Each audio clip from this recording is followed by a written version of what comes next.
ചേരടത്തം കുറച്ച് ഊറ്റിയാൽ മതി. അവിടെ കിടന്ന് കിടക്കുന്ന വായി കയറി പഠിക്കാൻ നിൽക്കല്ലേ. ചുമ്മാ ഇവിടെ കിടന്ന് വേണം വെക്കാൻ നാട്ടുകാരെ മൊത്തം അറിയിക്കണോ നീയൊക്കെ? ഏത് നാട്ടുകാരെ കേൾക്കാനാ? ആകെ ഈ പരിസരത്ത് 2 വീടേ ഉള്ളൂ. ആകെ ഒന്ന് ഇതും ഒന്ന് അത്. ശരിക്കും ഇത് ആരുടെ വീടാ?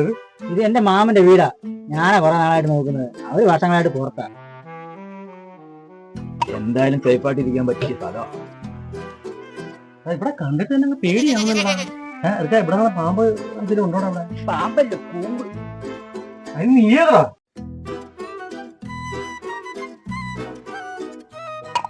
ഞാൻ ബാലി ഓപ്പോസിറ്റ് വീട്ടിലെ. അതിന് ഞാൻ നിന്നെ ഇവിടെ കണ്ടിട്ടില്ലല്ലോ.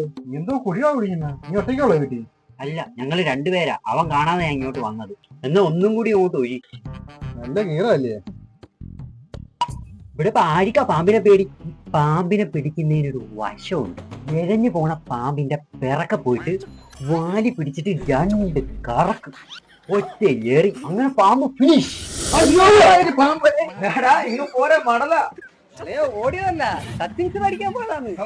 തന്നെ എന്തുകൂടെ കൗതകത്ത് കാണിക്കുന്നത്? ഞാൻ ചിരിച്ചിരിച്ച് മണ്ണ് പോരാ പറയാ. ഇതെന്താ റോബോട്ടാ? ഇതാണ്ടായി കിടക്കുന്നത്. അത് അപ്പുറത്തെ വാളി. വാളിയാ? പാമ്പെടുത്ത ഉടുക്കത്തടിയാ കിടക്കുന്ന കിടപ്പോക്ക് എല്ലാം അടിച്ചു തീർന്നു. 2 പെഗ് അങ്ങോട്ട് കട്ടിക്ക് അങ്ങോട്ട് ഒഴിച്ചു കൊടുത്ത് അവൻ ഫ്ലാറ്റ്. വടിയായാ? ഫസ്റ്റ് ഓസിന് കിട്ടി ആദ്യം ടീമാ. അങ്ങനെ ഒന്നും വടിയാത്തില്ല. വടിയായി വടിയെന്നാ തോന്നുന്നു.